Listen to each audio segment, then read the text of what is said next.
Hello all welcome to my channel Vardhan tricks and tips. ఈరోజు మనము ఈ వీడియోలో కంప్లీట్గా ఫోర్త్ క్లాస్ బిట్స్ అన్ని డిస్కస్ చేసుకుందాము. మొదటి లెసన్ వచ్చేసి కుటుంబము వ్యవస్థ మార్పులు. నాటి కాలంలో ఎక్కువగా ఉమ్మడి కుటుంబము లేదా సమిష్టి లేదా పెద్ద కుటుంబాలు ఉండేవి. ఇలాంటి పెద్ద కుటుంబాల్లో నానమ్మ, తాత, చిన్న నానమ్మ, చిన్న తాత, చిన్న నాన్న, చిన్నమ్మ, పెద్దనాన్న, పెద్దమ్మ, అత్తమ్మ, పిల్లలు అంతా కలిసిమెలిసి ఉండేవారు. తల్లిదండ్రులను వృద్ధాశ్రమంలో ఉంచుట, పిల్లలను హాస్టల్లో ఉంచుట వంటివి వెస్ట్ కుటుంబంలో సంభవిస్తాయి. అమ్మా, నాన్న, పిల్లలు మాత్రమే ఉండే కుటుంబాన్ని వెస్ట్ కుటుంబం అంటారు. వెస్ట్ కుటుంబం అంటే ఏంటంటే చిన్న కుటుంబం. నెక్స్ట్ వచ్చేసి కుటుంబంలోనికి మార్పులకి కారణాలు ఏంటి అంటే పెళ్లి జరగడం, పిల్లలు జన్మించడం, నివసించిన ఇల్లు సరిపోకపోవడం, పెళ్లి కాగానే వేరే కాపురం పెట్టడం, ఆస్తులు పంచుకోవడం, గ్రామాల్లో కూలి పని లభించకపోవడం, కుటుంబ సభ్యులు మరణించడం. నెక్స్ట్ లెసన్ వచ్చేసి ఆటలు, నియమాలు. ఆటల్లో కొన్ని నియమాలు ఉంటాయి. ఆ నియమాలు ఏంటివో ఈ లెసన్లో చూద్దాము. కబడ్డీ ఆటల్లో ఒక జట్టులో 7 సభ్యులు ఉంటారు. కూతకు వెళ్ళిన వారు తప్పకుండా తొక్కుడు గీత డెడ్ లైన్ తొక్కాలి. కబడ్డీ ఆటల్లో 2 జట్లు కలిపి 14 మంది సభ్యులు ఉంటారు. 7 + 7 14. ఎర్ర లైట్ వెలిగినప్పుడు ఆగడం, ఆరెంజ్ లైట్ వెలిగినప్పుడు సిద్ధంగా ఉండడం, పచ్చ లైట్ వెళ్ళినప్పుడు ముందుకు వెళ్ళడం, దీన్నే ఏమంటారంటే సిగ్నల్ సిస్టమ్ అంటారు. కాలినడకన వెళ్ళేవారు నడవవలసిన దిక్కు ఎటువైపు అంటే ఎడమవైపు. కాలినడకన వెళ్ళే వారికి రోడ్డు దాటుటకు ఉపయోగపడు వాహనాలు తక్కువ స్పీడ్లో వెళ్ళే ప్రదేశాన్ని జీబ్రా క్రాసింగ్ అంటారు. గెలుపు ఓటములు సమానంగా తీసుకొని అభినందించుకోవడం క్రీడా స్ఫూర్తి. క్రీ రోడ్డుకు నియమాలున్నట్టే పాఠశాలకి కూడా కొన్ని నియమాలు ఉంటాయి. ఉదాహరణకి ప్రార్థన సమయానికి ప్రధాన ఉపాధ్యాయులు, పిల్లలు హాజరు కావడం, కాల నిర్ణయ పట్టిక అంటే టైం టేబుల్ ప్రకారం తరగతులు జరగడం, ఆటల పీరియడ్లో ఆటలాడడం, మధ్యాహ్నం భోజనం సక్రమంగా నిర్వహించడం, నెలకొకసారి తల్లిదండ్రుల సమావేశాలు నిర్వహించడం మొదలగునవి ఇవి పాఠశాల అభివృద్ధికి ఎంతగానో దోహదపడతాయి. ఎవరైనా ఆటలాడొచ్చా? ఆడపిల్లలు కేవలం అష్టాచెమ్మ, తొక్కుడు బిళ్ళ, టెన్నికాయిట్, వామనగుండ్లు వంటి ఆటలు మాత్రమే ఆడుతుంటారు. మగపిల్లలు క్రికెట్, వాలీబాల్, ఫుట్బాల్ వంటి ఆటలను కూడా ఆడుతుంటారు. ఆటలు ఆడడం పిల్లల హక్కు. ప్రతిరోజు ఆడ, మగ అనే తేడా లేకుండా పిల్లలందరూ తప్పనిసరిగా ఆడుకోవాలి. ఇది పిల్లల హక్కు. సాయంత్రం 4 గంటల నుండి 6 గంటల వరకు ఉన్న సమయం పిల్లలు ఆటల సమయం. ఈ సమయంలో ట్యూషన్ వెళ్ళడం, హోంవర్క్ చేయడం మొదలైనవి చేయరాదు. ఆటలు ఆడడం వల్ల శరీరం ఉల్లాసంగా ఉంటుంది. రక్త ప్రసరణ బాగా జరుగుతుంది. చెమట ద్వారా ఏమవుతుంది అంటే శరీరంలో ఉన్న మలినాలు బయటికి పోతాయి. ఆటలు ఆడే సమయంలో స్నేహితులతో మాట్లాడడము మరియు నవ్వడము, చిన్న చిన్న సమస్యలను పరిష్కరించుకోవడము, చర్చించడం, నియమాలను అనుసరించడం మొదలగున వాటి వల్ల మనకి సంతోషం, అలాగే హాయి కూడా కలుగుతుంది. సత్సంబంధాలు ఏర్పడతాయి. అలాగే సమిష్టిత్వము అలవడుతుంది. మానసిక అలసట, విసుగు అనేవి పోతాయి. ప్రతిరోజు ఆటలు ఆడడం వల్ల శరీరం దృఢంగా తయారవుతుంది, మరి ఆరోగ్యంగా తయారవుతుంది. ఉబ్బకాయం కూడా మనకి రాదు. పాఠశాల కాలనిర్ణయ పట్టికలో ఉన్న ఆటలు పీరియడ్లో తప్పనిసరిగా ఆటలు ఆడుకోవాలి. మీ ఉపాధ్యాయులతో కూడా కలిసి ఆడాలి. బడిలో ఉన్న ఆట వస్తువులన్నీ ఉపయోగించుకోవాలి.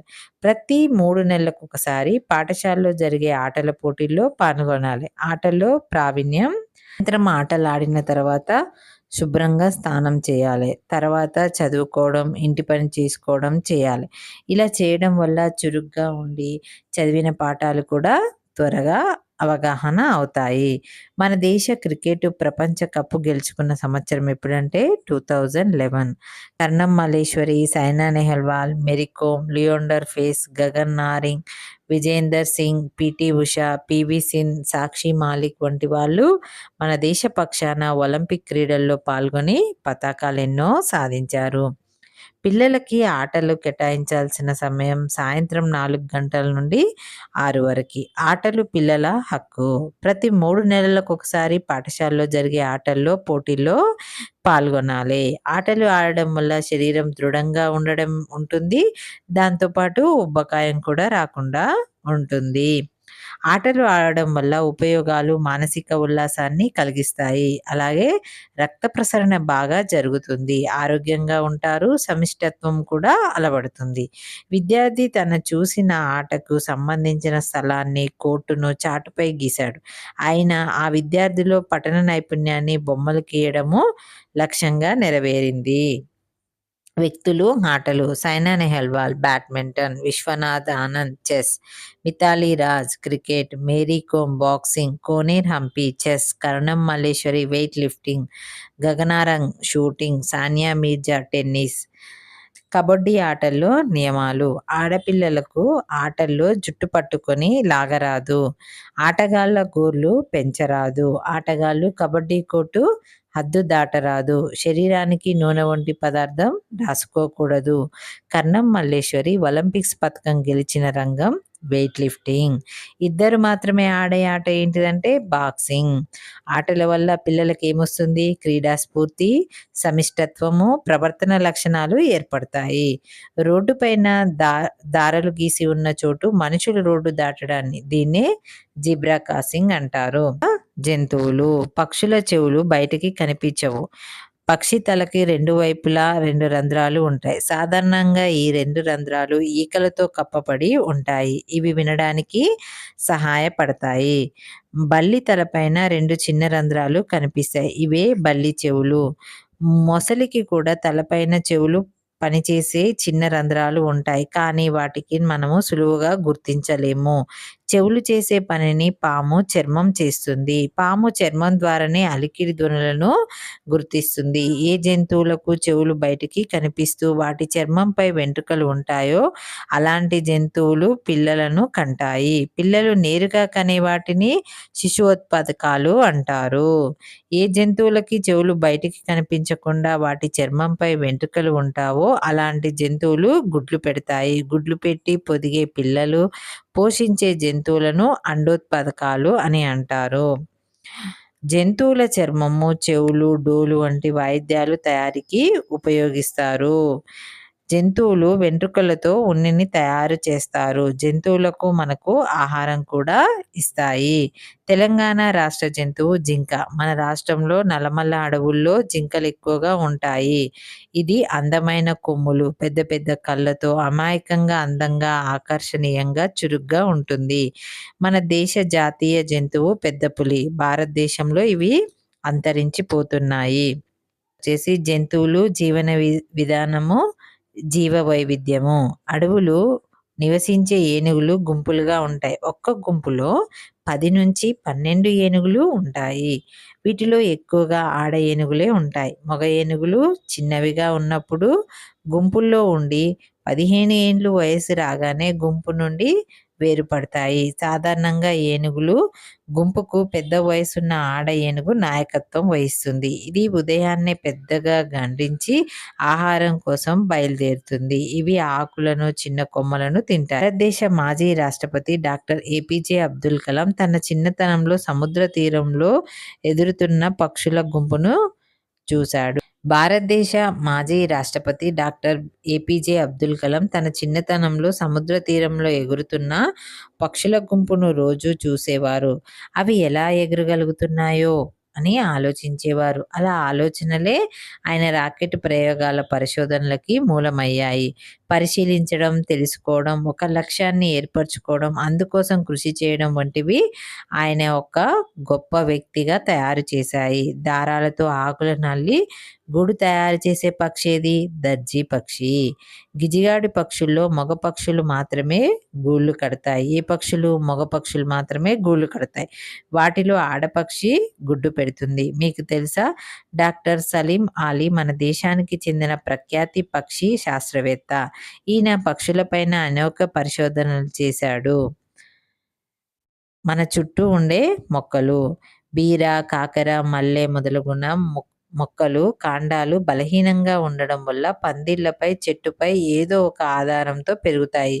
వీటిని తీగ మొక్కలు లేదా ఎగబాగే మొక్కలు అంటారు. చామంతి, మిరప, గులాబీ మొదలగున మొక్కలు మొదలు భాగం నుండి ఎక్కువగా కొమ్ములు రావడం వల్ల గుబురుగా కనిపిస్తాయి. అందుకే వీటిని పొదలు అంటారు. చింత, రావి, మామిడి పెద్ద విశాలంగా పెరుగుతాయి. వీటిని ఏమంటారంటే వృక్షాలు అంటారు. మొక్కకు నీరు, పోషక పదార్థాలు వేర్ల ద్వారా అందుతాయి. నేలపై భాగాన పెరిగే మొక్క భాగము కాండము. కాండం నుండి కొమ్మలు, ఆకులు, పూలు, కాయలు మొదలైన భాగాలన్నీ ఏర్పడతాయి. మొక్కలు కాండాలు అన్నీ ఒకేలాగా ఉండవు. కొన్ని మొక్కలు కాండాలు మెత్తగా ఉంటాయి. ఇంకొన్ని మొక్కల కాండాలు గరుగ్గా ఉంటాయి. ఆకులు ఆకుపచ్చ రంగులో ఉండడానికి కారణం దానిలోని పత్రహరితం అనే పదార్థం. మొక్కల్లోని ఆకుల్లో ఆహారం తయారవుతుంది. మొక్కకు ఎన్ని ఎక్కువగా ఆకులు ఉంటే మొక్క అంత ఎక్కువ ఆహారాన్ని తయారు చేసుకుంటుంది. ఆకులను తెంపేస్తే మొక్క అనేది సరిగ్గా పెరగదు. సూర్యుడి నుండి వచ్చే కాంతి ఒక శక్తి. ఈ శక్తిని ఆకులు గ్రహించి ఆహారం చేసుకుంటాయి. దాని గింజలు, కాయలు, దుంపలు మొదలైన వాటిలో నిల్వ చేసుకుంటాయి. మీకు తెలుసా? ప్రపంచంలో అతిపెద్ద పుష్పము రఫీషియా. ఇది 1 మీటర్ వ్యాసంతో 7 నుండి 10 కేజీల బరువు ఉంటుంది. ఈ పువ్వు నుండి కుళ్ళిన మాంసం వంటి వాసన వస్తుంది. ఈ వాసన మినిమం 2 కిలోమీటర్ల దూరం వరకు వ్యాపిస్తుంది. మీకు తెలుసా? ఇవి కూడా పువ్వులే. Passiflora, bottle brush, bird of paradise. Passiflora, bottle brush, bird of paradise. చెట్లు పరిణామానికి సంబంధం లేకుండా విత్తనాలు కొన్ని చిన్నవిగాను, కొన్ని పెద్దవిగాను ఉంటాయి. కొన్ని విత్తనాలు పెంకుతోను అంటే ఆముదం, కొన్ని మెత్తవిగాను నువ్వులు ఉంటాయి. కొబ్బరి, మామిడి మొక్కల పండ్లు ఒక విత్తనాన్నే కలిగి ఉంటాయి. విత్తనాలు, గింజలు మొలకెత్తడానికి గాలి, నీరు, ఉష్ణోగ్రత అవసరం. మనం తినే ఆహారంలో వరి ముఖ్యమైనది. వరి గింజలని వడ్లు అంటారు. వడ్ల నుండి బియ్యాన్ని తీస్తారు. మీకు తెలుసా? పార్థెనియం మొక్కను వయ్యారి భామ అని కూడా అంటారు. అమెరికా నుండి గోధుమలు దిగుమతి చేసుకున్నప్పుడు వాటితో కలిసి మన దేశానికి వచ్చింది. ఇది పార్థెనియం మొక్క. మీకు తెలుసా? ఈ పార్థెనియం మొక్కని వయ్యారి భామ అని కూడా అంటారు. మొక్క నుంచి గోధుమలు దిగుమతి చేసుకున్నప్పుడు వాటితో కలిసి మన దేశానికి వచ్చింది. దారి తెలుసుకుందాము. ఈ పటాన్ని చూడండి. తూర్పు, పడమర, ఉత్తరం, దక్షిణం. ఈ మధ్యలో ఇవి మూలలు. ఈశాన్యం, ఆగ్నేయం, నైరుతి, వాయువ్యం. నెక్స్ట్ వచ్చేసి కస్తూరి తన స్నేహితురాలు కమల ఇంటికి వెళ్ళాలనుకుంది. కమల ఇల్లు ఎక్కడ అని రమ్య అడిగింది. పోస్ట్ ఆఫీస్ దక్షిణం వైపు ఉందని రమ్య చెప్పింది. దక్షిణం అంటే నాకు తెలియదు అంది కస్తూరి. అప్పుడు రమ్య ఉదయిస్తున్న సూర్యునికి ఎదురుగా ముఖం ఉంచి నిలబడితే 2 చేతులు పక్కలను చాచింది. ముఖానికి ఎదురుగా ఉన్నది తూర్పు, వెనక ఉన్నది పడమర, కుడి చేతి వైపు దక్షిణం, ఎడమ చేతి వైపు ఉత్తరం అని 4 దిక్కుల పేర్లు చెప్పింది. ఒకే స్థలానికైనా, ఒక భవనానికైనా, ఒక గ్రామానికైనా చుట్టూ ఆనుకొని ఉన్న ఆయా దిక్కులు ఉండే వాటిని సరిహద్దులు, పొలిమేరలు అని పిలుస్తారు. పక్కా ఇల్లు, పూరీలు, బావి, పొలాలు, కొండలు, బడి, గుడి, దవాఖానా, పోస్టాఫీసు, చెరువు. నెక్స్ట్ వచ్చేసి తూర్పు దక్షిణాల మధ్య ఉండేది ఏంటిది? ఆగ్నేయం. దక్షిణ పడమరల మధ్య నైరుతి. పడమర ఉత్తరం మధ్య వాయువ్యం. ఉత్తర తూర్పు మధ్య ఈశాన్యం. నైరుతి మూల పడమర దిక్కుల మధ్య కలదు. మండలం. మండలం అంటే ఏంటిదంటే కొన్ని గ్రామాల సముదాయం. మండలంలో వేల సంఖ్యలో జనాభా ఉంటుంది. మండలంలో మండల ప్రజా పరిషత్ కార్యాలయం, తహసీల్దార్ కార్యాలయం, ప్రాథమిక ఆరోగ్య కేంద్రం, పోలీస్ స్టేషన్, వ్యవసాయ శాఖ కార్యాలయం, విద్యుత్ శాఖ కార్యాలయం మొదలగునవి ఉంటాయి. మంచిర్యాల జిల్లాలో గల మండలాలన్నీ 18. రంగంపేట గ్రామానికి 4 దిక్కుల బెల్లంపేట, బాలరావుపేట, చందారం, జెండా వెంకటపురం గ్రామాలు ఉన్నాయి. ఊట్కూరు గ్రామానికి లక్కట్పేట మండలం దక్షిణ దిక్కున ఉంది. తిమ్మాపూర్ గ్రామానికి దక్షిణ దిక్కున ఉన్న గ్రామం లింగాపూర్. గోదావరి నదికి ఆనుకొని ఉన్న గ్రామాల్లో లక్కింపేట, ఇటిక్యాల, పోతపల్లిగుళ్ళ, కోటమిట్టంపల్లి. గోదావరి నది పడమర నుండి దక్షిణం వైపుకు ప్రవహిస్తుంది. గోదావరి నది ఎటు నుండి ఎటు పడమర వైపు నుండి దక్షిణం వైపుకు ప్రవహిస్తుంది. జెండా వెంకటాపుర గ్రామం తిమ్మాపూర్ గ్రామానికి ఉత్తరం వైపున ఉంది. లక్కెట్పేట మండలానికి గోదావరి నది దక్షిణ దిక్కున ఉంది. కొత్తూరు లక్కిట్పేట మధ్య ఉన్న గ్రామము ఊట్కూరు. లస్సేటిపేట మండలమునకు దండేపల్లి ఉత్తరం దిక్కున ఉంది. నల్గొండ జిల్లాకి పశ్చిమాన గలదేంటిది? రంగారెడ్డి డిస్టిక్. దేవరకొండ చింతపల్లికి దక్షిణాన కలదు. నేరేడు కొమ్మ చందంపేట ఉత్తరాన కలదు. మునుగోడుకు దక్షిణంగా చండూరు కలదు. ఇది జిల్లా పటము. నెక్స్ట్ వచ్చేసి మన రాష్ట్రం. మన రాష్ట్రం పేరు తెలంగాణ. కొన్ని గ్రామాలు కలిసి ఒక మండలం, కొన్ని మండలాలు కలిస్తే ఒక జిల్లా, కొన్ని జిల్లాలు కలిస్తే ఒక రాష్ట్రం. మండలంలో గ్రామాలు ఉన్నట్టే జిల్లాలోని మండలాలు ఉంటాయి. జిల్లా కేంద్రంలో జిల్లా కలెక్టర్ కార్యాలయం, జిల్లా పరిషత్ కార్యాలయం, జిల్లా ఆసుపత్రి వంటివి అనేక సామాజిక సంస్థలు ఉంటాయి. జిల్లాలోని అన్ని మండలాలు, గ్రామాల నుండి ప్రజలు వివిధ పనుల నిమిత్తము కేంద్రానికి వస్తారు. మన రాష్ట్రము 33 జిల్లాలు ఉన్నాయి. మన రాష్ట్ర రాజధాని ఏంటిది? హైదరాబాద్. మన రాష్ట్రంలో ఏమేం నదులు ప్రవహిస్తున్నాయి? గోదావరి, కృష్ణ, తుంగభద్ర, మూసి వంటి నదులు ప్రవహిస్తున్నాయి. ఆదిలాబాద్, నిర్మల్, కొమరంభీం, మంచిర్యాల, పెద్దపల్లి, జయశంకర్, మహబూబాద్, భద్రాద్రి, నాగర్ కర్నూలు జిల్లాలో అడవులు విస్తరించి ఉన్నాయి. మన రాష్ట్రంలో వరి, జొన్న, మొక్కజొన్న, చెరుకు మొదలగునవి పంటలు పండిస్తారు. తెలంగాణ రాష్ట్రం ఎప్పుడు? జూన్ 2, 2014 భారతదేశంలో ఎన్నో రాష్ట్రంగా? 29వ రాష్ట్రంగా ఏర్పడింది. తెలంగాణ రాష్ట్రం సరిహద్దులు పంచకూటమి రాష్ట్రాలు మన మహారాష్ట్ర, ఛత్తీస్గఢ్, కర్ణాటక, ఆంధ్రప్రదేశ్ ఉన్నాయి. నెక్స్ట్ ఇదో పాట. ప్రభుత్వ సంస్థలు. గ్రామంలో సమస్యలను పరిష్కరించడానికి, గ్రామంలో సౌకర్యాలను కల్పించడానికి గ్రామ పంచాయతీ ఉంటుంది. గ్రామ స్థాయిలో బడి, పశు వైద్యశాల, పోస్ట్ ఆఫీస్, అంగన్వాడీ కేంద్రం వంటివి ఇతర సంస్థలు కూడా ఉంటాయి. వీటి వల్ల ప్రజలు సేవలు పొందుతారు. ఇలా ప్రజలు సౌకర్యార్థం ప్రభుత్వంచే ఏర్పాటు చేయబడిన సంస్థలను ప్రభుత్వ సంస్థలు అంటారు. ప్రభుత్వ సంస్థలు గ్రామ పంచాయతీ. మోహన్ రేషన్ కార్డు కోసం దరఖాస్తు చేసుకోవాలనుకున్నాడు. రేషన్ కార్డు తీసుకుంటే రేషన్లో సరుకులు వస్తాయి. కూతురు అరుణ వెంట తీసుకొని గ్రామ రెవెన్యూ కార్యదర్శిని కలవడానికి గ్రామ పంచాయతీ కార్యాలయానికి వెళ్ళాడు. అక్కడ నా పేరు మోహన్, నాకు భార్య, కూతురు, కుమారుడు ఉన్నారు. నాకు ఆహార భద్రత కార్డు లేదు. అందుకోసం దరఖాస్తు చేయాలని వచ్చాను అని చెప్పాడు. తెల్ల కాగితంపై దరఖాస్తు రాసివ్వమని ఎవరు చెప్పారు? కార్యదర్శి చెప్పారు. అదే సమయంలో పంటల వివరాలు నమోదు కొరకు వచ్చిన వాళ్ళందరినీ లోపలికి రమ్మని గ్రామ కార్యదర్శి పిలిచాడు. పహాని ఆధారంగా గ్రామ రెవెన్యూ సహాయకునిచే కలిసి గ్రామ కార్యదర్శి రికార్డులు పరిశీలించి రసీదు ఇచ్చారు. రేషన్ కార్డుని జిల్లా పౌర సరఫరాల అధికారి మంజూరు చేస్తారు.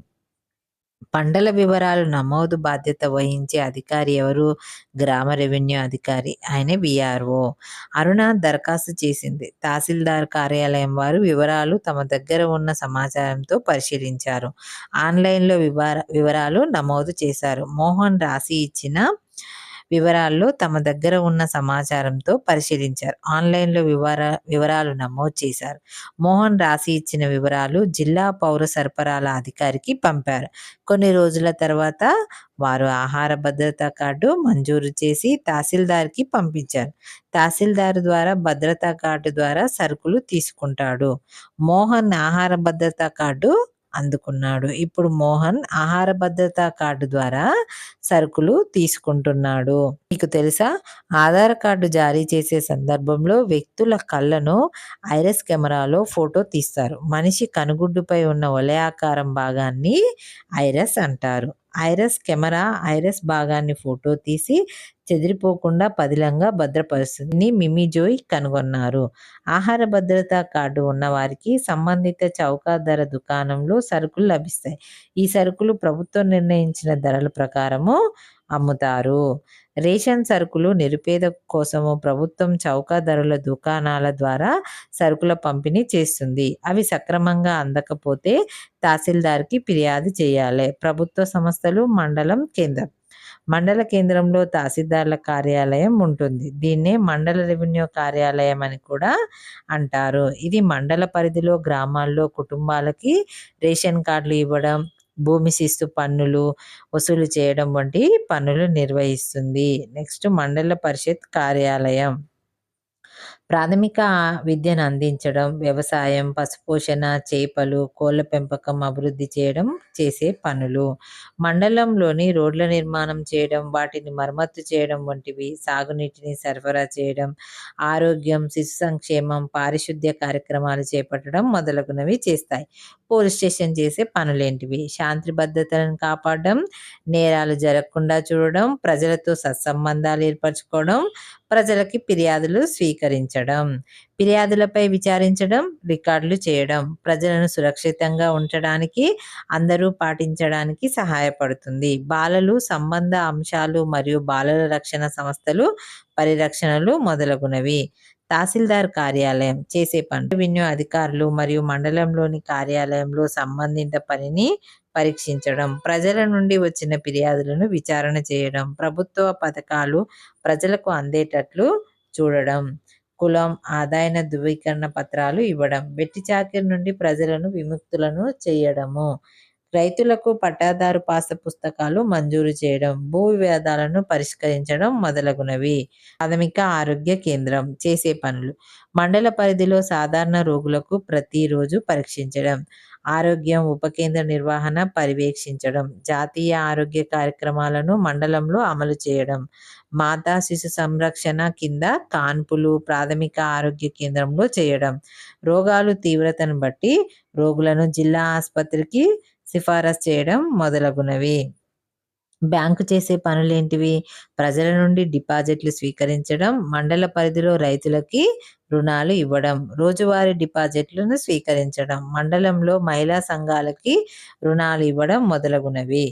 వనరుల కేంద్రం చేసే పనులు. మండలంలో 100% బడి ఈడు పిల్లల్ని బడిలో నమోదు చేయడం, బడిలో చేరిన పిల్లలకి నాణ్యమైన విద్యను అందించేలా చూడడం, పాఠశాలను పర్యవేక్షించడం, సకాలంలో హాజరు కాని ఉపాధ్యాయులపై చర్యలు తీసుకోవడం, మధ్యాహ్న భోజన నిర్వహణ సక్రమంగా జరిగేటట్లు చూడడం. పశు వైద్యశాల చేసే పనులు. జంతువులు ఆరోగ్యాన్ని సంరక్షించడం, జంతువులకి వచ్చే రోగాలను గుర్తించడం, చికిత్స చేయటం, జంతువుల ద్వారా మానవులకు సంక్రమించే వ్యాధులను గుర్తించి నివారణ చర్యలు తీసుకొనడం, యజమానులకు జంతువులకి పెంపకం గురించి సలహాలు సూచనలు ఇచ్చుట, జంతువులకి పోషకాహారం ఇవ్వడం గురించి రైతులను చైతన్యం చేయడం. మండల కేంద్రంలో ఏ ఏ కార్యక్రమాలు మనకి ఎలా ఉపయోగపడతాయో తెలుసుకున్నారు. మండల పరిధిలో అన్ని రకాల అభివృద్ధి కార్యక్రమాలు పర్యవేక్షణ కోసం ప్రతి 3 నెలలకు ఒకసారి సమావేశాలు జరుగుతాయి. మండల స్థాయిలోని అన్ని కార్యక్రమాలు అధికారులు పాల్గొంటారు. ఇది ఎవరి ఆధ్వర్యంలో జరుగుతుందో మీకు తెలుసా? గ్రామానికి సర్పంచ్ ఉన్నట్లే మండలానికి మండల పరిషత్తు ఉంటుంది. అధ్యక్షులు ఉంటారు. ఎన్నికల ద్వారా ఎంపికైన వీరికి అధ్యక్షతలో అభివృద్ధి సమావేశాలు జరుగుతాయి.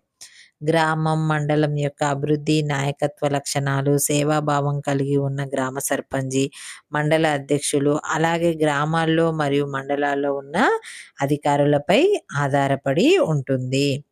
మండల ప్రజా పరిషత్ కార్యాలయంలో జరిగే సర్వసభ్య సమావేశానికి ముందుగానే మండలంలో అధ్యక్షుల పేరుతో సమాచార లేఖనం సభ్యులకి పంపిస్తారు.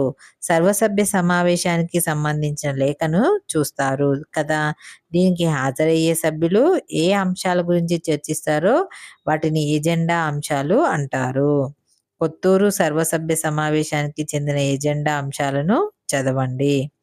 సర్వసభ్య సమావేశానికి చెందిన ఎజెండా అంశాలు: వ్యవసాయం, పశుసంవర్ధక శాఖ పనితీరు, పంచాయతీరాజు మరియు గ్రామీణ అభివృద్ధి, పెన్షన్లు, మంచినీటి పథకం, పండ్ల తోటలు, ప్రాథమిక విద్య. మహిళా శిశు సంక్షేమం, నీటిని నిల్వ పరిరక్షణ, ప్రాథమిక ఆరోగ్య కేంద్రం పనితీరు, విద్యుదీకరణ, గృహ నిర్మాణం, రోడ్లు మరియు భవనాలు, పరిశ్రమ మరియు కాలుష్య నివారణ, బాలల రక్షణ అంశాలు. ఇతర అంశములకు అధ్యక్షుల అనుమతితో మండల స్థాయి అభివృద్ధి సమావేశాల్లో ఆయా గ్రామాల సమస్యల గురించి సర్పంచులు, ఎంపీటీఎస్ సభ్యులు చర్చిస్తారు. వాళ్ళు అడిగిన ప్రశ్నలకి మండల స్థాయి అధికారులు సమాధానాలు చెప్తారు. వైద్య అధికారి మండల నిర్వహించడంలో సహకరిస్తారు. తహసీల్దారు, వ్యవసాయ శాఖ అధికారి, పశువైద్య అధికారి, ప్రాథమిక ఆరోగ్య కేంద్రం వైద్యులు మొదలగున వారు సమావేశానికి హాజరవుతారు. సభ్యులు అడిగిన ప్రశ్నలకు సంబంధించిన అధికారుల సమాధానాలు చెప్తారు. సంస్థలు జిల్లా కేంద్ర కలెక్టర్ కార్యాలయంలో ఆరోగ్యశ్రీ కార్డు ఉంటే ఉచితంగా ఆపరేషన్ చేస్తారు. తెల్ల రేషన్ కార్డు ఉన్నవారు ఆరోగ్యశ్రీ కార్డు పొందుటకు అర్హులు. ఆరోగ్యశ్రీ కార్డు పొందుటకు జిల్లా కలెక్టర్తో దరఖాస్తు చేసుకోవాలి. 12 అక్టోబర్ 2005 సంవత్సరం నుండి సమాచార హక్కు చట్టం అమల్లోకి వచ్చింది. ఇప్పుడు వచ్చింది 12 అక్టోబర్ 2005 నుండి సమాచార హక్కు చట్టం 2005. ప్రభుత్వ కార్యాలయం నుండి కోరుకున్న సమాచారాన్ని మనం పొందడానికి ఉద్దేశించే చట్టాన్నే సమాచార చట్టం. ప్రభుత్వ అధికారుల్లోని రికార్డులు, పత్రాలు, మెమోలు, ఉత్తర్వులు, నివేదికల గురించి అవసరమైన వివరాలు తెలుసుకునే హక్కు మనకుంది. ఇందుకోసం అవసరమైన దరఖాస్తును అధికారికి ఇవ్వాలి. ఈ చట్ట ప్రకారం మనం రాతపూర్వకంగా సంబంధిత అధికారి నుండి వివరాలు పొందొచ్చు. దరఖాస్తును తెల్ల కాగితంపై కూడా రాసి ఇవ్వచ్చు. నామమాత్రపు దరఖాస్తు రుసుము చెల్లించాలి. గ్రామ స్థాయిలో సమాచారం పొందుటకు రుసుము లేదు. దారిద్ర్య రేఖ దిగువన ఉన్నవారు దరఖాస్తు రుసుము చెల్లించాల్సిన అవసరం లేదు. దరఖాస్తు చేసుకున్న 130 రోజుల్లోగా సంబంధిత అధికారి సమాచారం అందివ్వాలి. జీవించే హక్కు, వ్యక్తి స్వేచ్ఛకు సంబంధించి హక్కు ఏదైనా 48 గంటల్లోగా సమాచారం ఇవ్వాలి. కేంద్ర రాష్ట్ర స్థాయిలో సమాచార కమిషన్. ప్రతి ప్రభుత్వ కార్యాలయంలో ప్రజా సమాచారం అధికారికంగా ఉంటాడు. కార్యాలయాల్లో నోటీస్ బోర్డుల్లో ఏ సమాచారాన్ని ఎంతకాలం ఇస్తారో తెలుపుతారు. ప్రజలందరూ ప్రభుత్వంలో భాగమే. ప్రతి కార్యాలయంలో పనితీరు గురించి అవసరమైన సమాచారం కోరే హక్కు అందరికీ ఉంది. ప్రభుత్వం యంత్రాంగం స్వచ్ఛందంగా ప్రజలకి సమాచారం అందించాలనే చట్టం ప్రధాన ఉద్దేశం. ప్రభుత్వం కార్యాలయంలో ప్రజా సమాచార అధికారి ఉంటారు. కార్యాలయాల్లో నోటీస్ బోర్డులో ఈ సమాచారాన్ని ఎంతకాలం ఇస్తారో తెలుపుతారు. సమాచార హక్కు చట్టం 2005 సెక్షన్ 6(1) ప్రకారం సమాచారాన్ని సెక్షన్ 4 కింద హిందీ, ఆంగ్లంలో ప్రతి పేజీని ధృవీకరించి ఇవ్వగలరు. దరఖాస్తు రుసుము ₹10 చలానా రూపంలో చెల్లిస్తున్నాను. సమాచారం అందుబాటులో ఉంచడం అధికారుల బాధ్యత. అడిగి తెలుసుకోవడం మన హక్కు. కార్యాలయాల్లో ప్రజా సమాచార అధికారిని అడిగి తెలుసుకోవచ్చు. సమాచార వివరాలు, డాక్యుమెంట్లు, పత్రాల రూపంలో కూడా మనం గ్రామంలో మురికి కాలువ శుభ్రం చేసే వారి వివరాల గురించి 5 రోజుల కిందట పంచాయతీ ఆఫీసులో దరఖాస్తు ఇచ్చాడు. 30 రోజులు సమాచారం ఇవ్వాలి. 30 రోజుల్లో సమాచారం ఇవ్వకపోతే వారిపై అధికారికంగా అప్పీలు చేసుకోవచ్చు. ఇళ్ల నిర్మాణం, పారిశుద్ధ్యం. మట్టి మిద్దెలు. నేను 18 ఏళ్లకు తాపి మేస్త్రిని అయ్యాను. మొదట్లో మట్టి మిద్దెలు కట్టేవాడిని. మిద్దెలు గోడలు మట్టితో కట్టేవాళ్ళం. పైకప్పు కూడా మట్టితోనే వేసేవాళ్ళం. అప్పట్లో ఇసుక, సున్నాన్ని కానుగలో వేసి బాగా తిప్పిన తర్వాత వచ్చిన మిశ్రమాన్ని ఉపయోగించి గోడలు కట్టేవాళ్ళం. పాతకాలం నాటి కోట గోడలు కూడా రాళ్ళు, సున్నంతో కట్టినవే. ఆ రోజుల్లో నేను కాల్చిన ఇటుకలను, సున్నంతో చాలా డాబాలు కట్టాను. ఈ డాబాల్లో వంటగది, ధాన్య గదులు ఉండేవి. గోడలను ఇసుక, సున్నం మిశ్రమంతో ప్లాస్టింగ్ చేసేవాళ్ళం. టేకు, మద్దికర్ర, వేగిస దూలాలు పేర్చి బెంగుళూరు పెంకులతో పైకప్పు వేసేవాళ్ళం. నేలపైన తాండూరు, షాబాదు బండలు వేసేవాళ్ళం. ఇంటి చుట్టూ ఖాళీ స్థలం ఎక్కువ వదిలేసేవాళ్ళం. ప్రతి ఇంట్లోనూ వేప చెట్టు పెంచేవారు. ఇంటి ముందు వీధి అరుగులు ఉండేవి. రాత్రివేళ ఎక్కువ మంది ఆరు బయట మంచాలు వేసుకొని నిద్రించేవారు. డూప్లెక్స్ ఇల్లు నిర్మాణం. ప్లాట్ వేసినందుకు లిఫ్టు, వైబ్రేటర్ వాడాము. గోడలను మొదట సిమెంట్తో ప్లాస్టరింగ్ చేసి తర్వాత వాల్కేర్ పెట్టి మరింత నునుపు చేశాము. గదులు చల్లగా ఉంచడానికి పైకప్పు ప్లాస్టర్ ఆఫ్ ప్యారిస్ పిట్టతో సింక్ చేశాము. నేలపై రాజస్థాన్ నుండి తెప్పించిన చలవరాతి బండలు వేశాము. వంటగదిలో, బాత్రూంలో సిరామిక్స్లు వేశాం. ఇంటి పైకప్పు ప్లాస్టిక్ షెడ్స్ పరిచి మట్టితో మడులు చేసి కూరగాయలు, పూల మొక్కలు పెంచుటకు ఏర్పాటు చేయడాన్ని రూప్ గార్డెన్ అని పిలుస్తారు. ఇటుకలు తయారు చేయడంలో క్రింది దశలుంటాయి.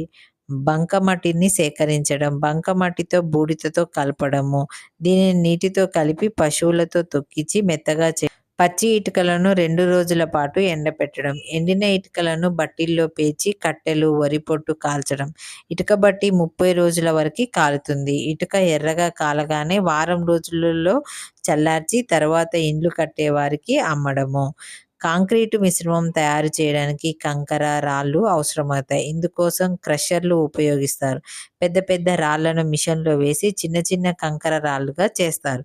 ఈ పనులు చేసే కార్మికులు అవసరమైతే అక్కడనే నివాసాలు ఏర్పరచుకుంటారు. వారితో పాటు వారి పిల్లలు కూడా అక్కడే ఉంటారు. నేలపైన పరిచే బండలు మన రాష్ట్రంలో తాండూర్, ఖమ్మం ప్రాంతాల్లో లభిస్తాయి. తెలంగాణలో రంగు బండలు లభించే ప్రాంతము తాండూరు. ఇంటి గోడలు, పైకప్పు, ఫ్లోరింగ్ రాళ్లతో నిర్మించిన ప్రాంతం తాండూరు. ఇండ్లు వివిధ ప్రాంతాలు. ఈశాన్య రాష్ట్రాలైన అస్సాం, మేఘాలయ, నాగాలాండ్లో వర్షాలు ఎక్కువగా కురుస్తాయి. చిత్తడి వాతావరణం ఉంటుంది.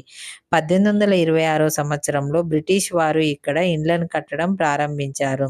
ఇటుక ఇండ్లను ఇక్కడ ఎక్కువగా కనిపిస్తాయి. నెదురు బొంగులను పేర్చి గోడ వలె ఉపయోగిస్తారు. వీటికి ఆవు పేడను కలిపి బంకమట్టుని పూస్తారు. ఇండ్లపై కప్పులు రేకులతో ఏటవాలుగా ఉంటాయి.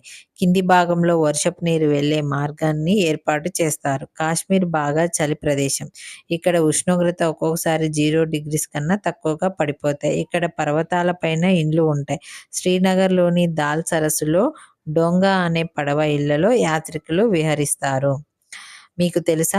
మన రాష్ట్రంలో తాండూరు ప్రాంతంలో రంగుల బండలు లభిస్తాయి. ఈ ప్రాంతంలో రాళ్ళు చౌకగా లభిస్తాయి. కాబట్టి ఇంటి గోడలు, పైకప్పు, ఫ్లోరింగ్ మొత్తం రాళ్లతోనే నిర్మిస్తారు. అదేవిధంగా సముద్ర తీర ప్రాంతాల్లో కొబ్బరి ఆకులు, నల్లమల, మన్యం అడవుల్లో వెదురును ఇంటి నిర్మాణానికి విరివిరిగా ఉపయోగిస్తారు. బయట మల విసర్జన. కలుషితమైన నీరు తాగి నీటిలో కలిసిపోతే ఆ నీటిని తాగినప్పుడు, ఆహారాన్ని తిన్నప్పుడు కలరా, టైఫాయిడ్ వంటి జబ్బులు వస్తాయి. ఆరు బయట మల విసర్జన వల్ల నులిపురుగులు వస్తాయి. వీటిని నట్టలు అంటారు. కడుపులో నట్టలు ఉంటే రక్తహీనత ఏర్పడుతుంది. మనం తినే ఆహారం అవి తీసుకుంటే మనము బలహీనంగా ఉంటాం. ఇంట్లో మరుగుదొడ్డి ఉంటేనే కాపురానికి వెళ్తానన్న అనితాబాయి. అనితాబాయి ఈమెది మధ్యప్రదేశ్ బేతుల్ జిల్లాలోని చిచాలి గ్రామం. 2011లో మేలో రతన్పూర్ అనే గ్రామానికి చెందిన శివరాంతో పెళ్ళైంది. అత్తగారింట్లో అడుగుపెట్టిన అనితాబాయికి అక్కడ మరుగుదొడ్డి లేకపోవడం చాలా ఇబ్బంది అయింది. మరుగుదొడ్డికి లేని కారణంగా అనితాబాయి తన పుట్టింటికి వెళ్ళిపోయింది. అత్తగారింట్లో మరుగుదొడ్డి కట్టిస్తేనే మళ్ళీ కాపురానికి వస్తానని చెప్పింది. అప్పుడు అనితాబాయి అత్తవారింట్లో మరుగుదొడ్డి కట్టారు. అలాగా ఆ గ్రామంలో మిగిలిన వారు కూడా మరుగుదొడ్డి కట్టించుకున్నారు. ఈ విధంగా అనితాబాయి పారిశుద్ధ్య విప్లవానికి కారకురాలైంది కాబట్టి ఈ సంఘటన జాతీయ స్థాయిలో ప్రాచుర్యం పొందింది. ఈమెకి సులభ శానిటేషన్ అవార్డు కింద 5 లక్షల చెక్కును అందించింది. రాష్ట్రపతి ప్రతిభా పాటిల్, ప్రధానమంత్రి మన్మోహన్ సింగ్ కూడా ఈమెను అభినందించారు. కేంద్ర మంత్రి శ్రీ జైరాం రమేష్ గారి నుండి నగదు బహుమతి కూడా తీసుకుంది అనితాబాయి. మీకు తెలుసా? 100% పారిశుద్ధ్యం ఉన్న గ్రామాలు అనగా ప్రధానంగా గ్రామాల్లోని అన్ని ఇండ్లలో మరుగుదొడ్డి సౌకర్యం ఉంది. గ్రామాల్లో పారిశుద్ధ్యం సరిగ్గా ఉంటే ఆ గ్రామానికి నిర్మల్ పురస్కార్ అవార్డు లభిస్తుంది. నిర్మల్ పురస్కార్ అవార్డు రాష్ట్రపతి చేతుల మీదుగా బహుకరిస్తారు. మీకు తెలుసా? చండీగఢ్లో లేక్ చంద్ అనే వ్యక్తి ప్రజలు పారేసిన చెత్తను సేకరించి దాన్ని నిర్మాణ సామాగ్రిగా మార్చి అందమైన రాక్ గార్డెన్ నిర్మించాడు. పర్యావరణ పరిరక్షకుడైన ఈ 3 సూత్రాలు పాటించాలి. చెత్తను తగ్గించడం, కావలసిన వస్తువులు తగిన మోతాదులో కొని దాన్ని పూర్తిగా వాడడం ద్వారా చెత్తను తగ్గించవచ్చు లేదా పూర్తిగా నివారించవచ్చు. ప్లాస్టిక్ బదులుగా స్టీల్, లోహంతో చేసిన వాటిని వాడాలి. వీటిని మళ్ళీ మళ్ళీ ఉపయోగించవచ్చు. పడేయాల్సిన అవసరం కూడా ఉండదు. తిరిగి వాడడం. పరికరాలు రిపేరు లేదా రీఫిలింగ్ చేసి వాడాలి. సందులు, కవర్లు వంటివి పారేయకుండా తిరిగి రీసైక్లింగ్ ఇనుము, ప్లాస్టిక్, గాజు, కాగితం, ఎలక్ట్రానిక్ పరికరాలు చేస్తారు. ఇలా రీసైక్లింగ్ చేయడం వల్ల కూడా చెత్తను తగ్గించవచ్చు. దీన్ని ప్రాసెసింగ్ చేసి మళ్ళీ కొత్త వస్తువులని తయారు చేయవచ్చు. మా ఊరు మా చెరువు. నాగుల చెరువు చరిత్ర. ఇప్పుడు నాగుల చెరువు ఉన్న చోట గతంలో పెద్ద కుంట ఉండేది. ఏ కొంచెం పెద్ద వాన కురిసినా అది పూర్తిగా నిండేది. గుంటగా ఉన్న చిన్న అడ్డుకట్ట ద్వారా కింద పొలాల నీరు వదిలేవారు. గుంట కింద ఉన్న కొంతమంది పొలాలకి నీరు సరిపోయేది. మల్లికార్జున అనే రైతు అన్ని పొలాలకి నీరు అందేటట్లు చేయాలని తహసీల్దార్ను కలిశాడు. ఇంజనీర్ అబ్దుల్ బారీ కుంట చుట్టుపక్కల ప్రాంతాలని పరిశీలించి కుంటను చెరువుగా మార్చడానికి ప్రణాళికను తయారు చేశాడు. తూములు కట్టిన సమయంలో ఇంజనీరింగ్ అబ్దుల్ బారీ స్వయంగా వచ్చి ఆ పనిని పూర్తి చేశారు. చెరువులో నీరు ఎంత చేరింది ఉంటే వీటిని పొలాలకి ఎంత వదలాలో తెలియజేసే కొలతలను ఏర్పాటు చేశారు. ఇప్పటికీ అది పాయింట్‌తో ఉంది. తూము తిప్పి విధానం అప్పట్లో అందరూ ఆశ్చర్యంగా చూసేవారు. తాము దిమ్మను పైకి లాగితే చెరువు నీరు కాలువలోకి పోతుంది. తూము దిమ్మను కిందికి వదిలేస్తే నీరు వెళ్ళడం ఆగుతుంది. మీకు తెలుసా, కొన్ని చెరువులు ఒకదానికొకటి కాలువలతో కలిసి ఉంటాయి. వర్షాకాలంలో ఒక చెరువు నిండితే ఎక్కువైన నీరు కాలువ గుండా మరో చెరువుకు చేరుతుంది. కాకతీయులు, నిజాం రాజులు ఇలాంటి గొలుసుకట్టు చెరువులను తెలంగాణ అంతటా నిర్మించారు. రామప్ప చెరువు జయశంకర్ జిల్లా. జయశంకర్ జిల్లాలో రామప్ప దేవాలయం దగ్గరలో రామప్ప చెరువు ఉంది. ఇది మానవ నిర్మిత చెరువు. 13వ శతాబ్దంలో నిర్మించిన ఈ చెరువు 24 చదరపు కిలోమీటర్లు ఉంది. చుట్టుపక్కల ఉండే వ్యవసాయ భూములు ఈ చెరువు ఆధారంగా ఈ చెరువు చుట్టూ అడవులు, కొండలు ఉన్నాయి. ఈ చెరువు పక్కన ఉన్న రామప్ప దేవాలయం శిల్పకళకి ప్రసిద్ధి. పానగల్లు చెరువు నల్గొండ. నల్గొండ జిల్లా పానగల్లులో చెరువు ఉంది. దీన్నే ఉదయ సముద్రం అని కూడా అంటారు. ఇది నల్గొండ జిల్లా కేంద్రం నుండి 3 కిలోమీటర్ల దూరంలో ఉంది. కాకతీయ రాజు అయిన ప్రతాపరుద్రుడు ఈ చెరువును నిర్మించాడు. ఈ చెరువు కింద వేల ఎకరాల భూమి సాగులో ఉంది. ఇక్కడే ప్రసిద్ధ ఛాయా సోమేశ్వర స్వామి దేవాలయము ఉంది. హుస్సేన్ సాగర్. హైదరాబాద్లో హుస్సేన్ సాగర్ రాష్ట్రంలో పెద్ద చెరువులో ఒకటి. దీన్ని 1562లో కుతుబ్షా పాలకులు నిర్మించారు. హుస్సేన్ సాగర్ ఒడ్డున ఉన్న హైదరాబాద్, సికింద్రాబాద్ నగరాలను కలుపుతూ ఉన్న దాని కట్టను 1946లో పెద్ద రోడ్డుగా మార్చారు. దీన్నే ట్యాంక్ బండ్ అంటారు. 7 చదరపు కిలోమీటర్ల విస్తీర్ణంలో గల ఈ చెరువు ఇప్పుడు ఎంతో కుంగిపోయింది. గుర్రపు టెక్కలు, ఆకులతో నిండిపోయింది.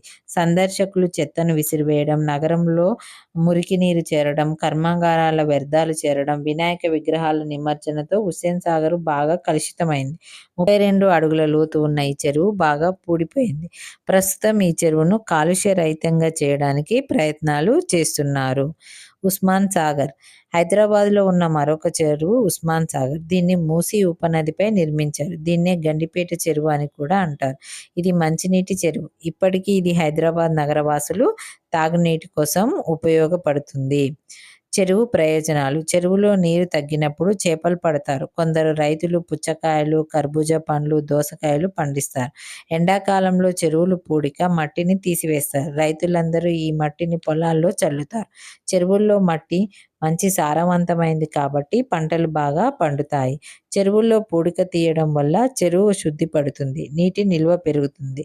పుంటికూర, జనుమ, శాకమట మొదలగున చెరువులో నీటిలో నానబెట్టి వాటి నుండి తీసిన నారతో తాళ్లను పేనుతారు. సరస్సుల నగరంలో ఉదయపూర్. రాజస్థాన్ రాష్ట్రంలో ఉదయపూర్ నగరాన్ని సరస్సుల నగరం, సిటీ ఆఫ్ లేక్స్ అంటారు. ఉదయపూర్ చుట్టూ అనేక సరస్సులు ఉండడం వల్ల ఆ పేరు వచ్చింది. కాలంలో తాగునీటికి, వ్యవసాయం కొరకు వీటిని నిర్మించేవారు. ఉదయపూర్లోని అన్ని సరస్సుల్లో పిచోలా సరస్సు ముఖ్యమైనది. 1362లో బంజారాల ద్వారా నిర్మింపబడిన తర్వాత కాలం మహార్ ఉదయ్ సింగ్ ఈ సరస్సు అభివృద్ధి పరిచాడు. ఉదయపూర్ నగరంలో రాజభవనాలన్నీ సరస్సు ఒడ్డున నిర్మించారు. అందులో జగ్నివాస్ సిటీ ప్యాలెస్ ముఖ్యమైంది. మన ఆహారం మన ఆరోగ్యం. ఆహార పదార్థాలు నిల్వ ఉంచడం. పచ్చళ్ళు, మొదలగునవి చాలా రోజుల వరకు నిల్వ ఉంటాయి. కూరగాయలు, మాంసం, చేప మొక్కలు తగినంత ఉప్పు కలిపి ఎండబెట్టి నిల్వ చేసినవి అవసరమైనప్పుడు వాటిని వాడుకుంటారు. వీటిని ఒరుగులు అంటారు. నిల్వ పచ్చళ్ళు ఆరోగ్యానికి మంచివి కావు. జనతా ఫ్రిడ్జ్ తయారు చేద్దాం. మట్టి లేదా సిమెంటుతో కోకో చేసి 2 తొట్టులను తీసుకోవాలి. ఒక దాంట్లో ఇంకొకటి ఇమిడేటట్లు వాటి మధ్య 3-4 సెంటీమీటర్లు ఖాళీ ఉండేటట్లు చూసుకోవాలి. పెద్ద తొట్టిలో 2-3 సెంటీమీటర్ల మందం వరకు ఇసుకను పోయాలి. దాంట్లో చిన్న తొట్టెను ఉంచాలి. రెండో తొట్టిలో మధ్యలో ఖాళీ స్థలంలో ఇసుకను నింపాలి. ఇసుకను నీటితో తడపాలి. లోపల కుండీలో కూరగాయలు కానీ పండ్లను కానీ ఉంచాలి. వాటిపైన నీటితో తడిపిన జనపనార సంచిని కానీ మందంపాటి గుడ్డను కానీ కప్పాలి. దానిపైన నీటి తడి ఆరిపోకుండా రోజులో 3-4 సార్లు నీళ్లు చిలకరిస్తూ ఉండాలి. అప్పుడు కూరగాయలు, పండ్లు తాజాగా ఉంటాయి. దీన్ని జనతా ఫ్రిడ్జ్ అంటారు. ఇది పర్యావరణాన్ని కాపాడుతుంది. పేదవాని స్టేట్గా పిలువబడే జనతా ఫ్రిడ్జ్ మర్రి, మోదుగు ఆకులు, విస్తారాకులు చేస్తారు. జనతా ఫ్రిడ్జ్ తయారీలో ఉపయోగించే పదార్థాలు: ఇసుక, జనపనార సంచి, సిమెంటు తొట్టెలు. వరి ధాన్యం తయారు చేయడంలో దాగి ఉన్న శ్రమ: వ్యవసాయం పనిముట్లకు సిద్ధం చేయడం, పంటకు నీళ్లు పట్టడం, వండిన ధాన్యాన్ని తెచ్చుకోవడం, పంటను సంతలో అమ్మడం, ధాన్యాన్ని దుకాణంలో కొనుక్కోవడం మొదలగునవి. నుండి ఢిల్లీకి. మీకు తెలుసా, బస్సుల్లో ఇప్పుడు మిషన్ ద్వారా టికెట్లు ఇస్తున్నారు. దీన్నే టైమ్స్ టికెట్ ఇష్యూయింగ్ మిషన్ అంటారు. ఈ టికెట్ చించి పంచి చేసి ఇబ్బంది వీటితో ఉండదు. తెలుసా, మన రాష్ట్రంలో, తెలంగాణ రాష్ట్రంలో రోడ్డు రవాణా సంస్థ వారు బస్సులు నడుపుతున్నారు. Ordinary, Palle Velugu, express, deluxe, super deluxe, luxury, Garuda, Indra వంటి రకరకాల బస్సులని నడుపుతున్నారు. బస్సుల్లో ప్రయాణించడానికి ముందుగానే టికెట్ తీసుకోవడానికి రిజర్వేషన్ సౌకర్యం కూడా ఉంటుంది. ఆన్లైన్ బుకింగ్ సౌకర్యం కూడా ఉంది.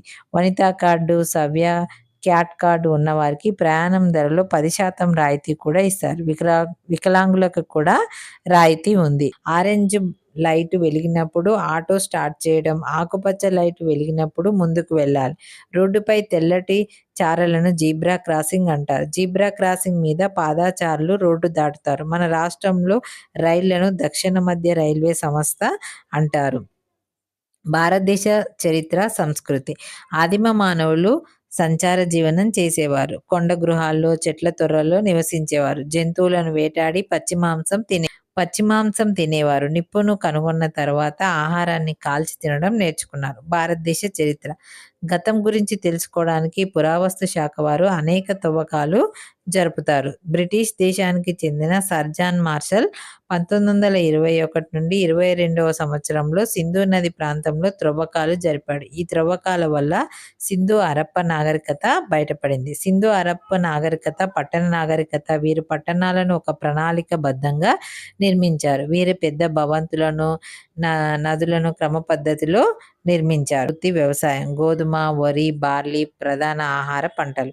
హరప్ప ప్రజలు రాగి, కంచు, సీసం, తగరం, లోహాలు, వీరి రకరకాల వస్తువులు తయారు చేసేవారు. హరప్ప ప్రజలు పశ్చిమాసియా, ఈజిప్టు దేశాల్లో వర్తకం చేసేవారు. వీరి ప్రధాన రేవు పట్టణం లోథాల్.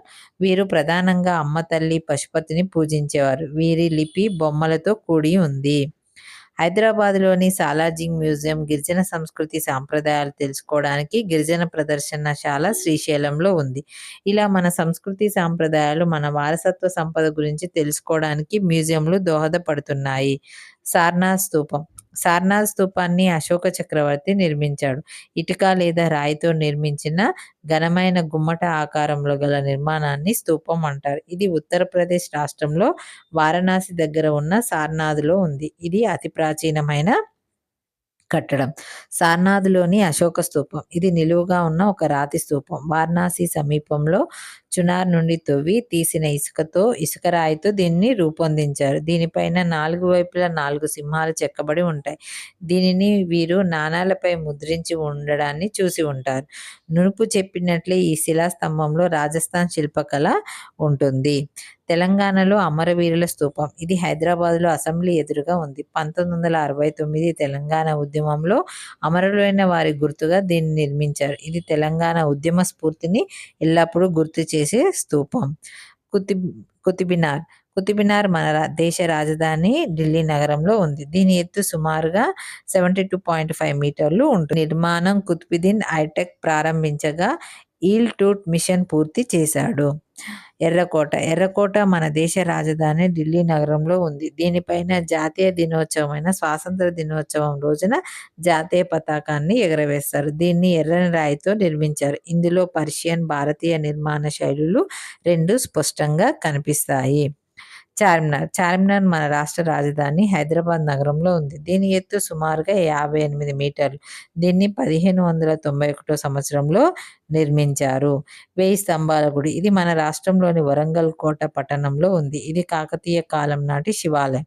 ఇది అద్భుతమైన శిల్పకళా సంపదకి నిలయం. అశోకుడు మౌర్య సామ్రాజ్యాన్ని స్థాపకుడైన చంద్రగుప్తుని మనవడు.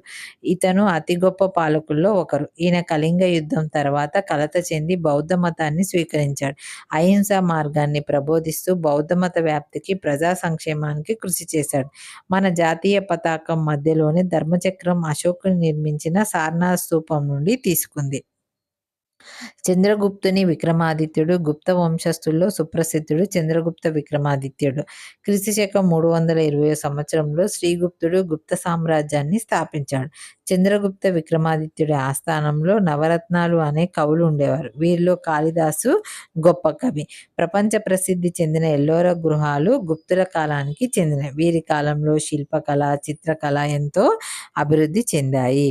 గణపతి దేవుని రుద్రమాదేవి కాకతీయ కాలంలో గణపతి దేవుడు, ఈయన కుమార్తె రుద్రమాదేవి ప్రసిద్ధి చెందారు. వీరు తెలుగు భాష మాట్లాడే వారందరినీ ఒకటిగా చేశారు. కాకతీయ కాలంలో వరంగల్ కోట, 1000 స్తంభాల గుడి, రామప్ప దేవాలయం, రామప్ప, పాకాల వంటి చెరువులను నిర్మించబడ్డాయి.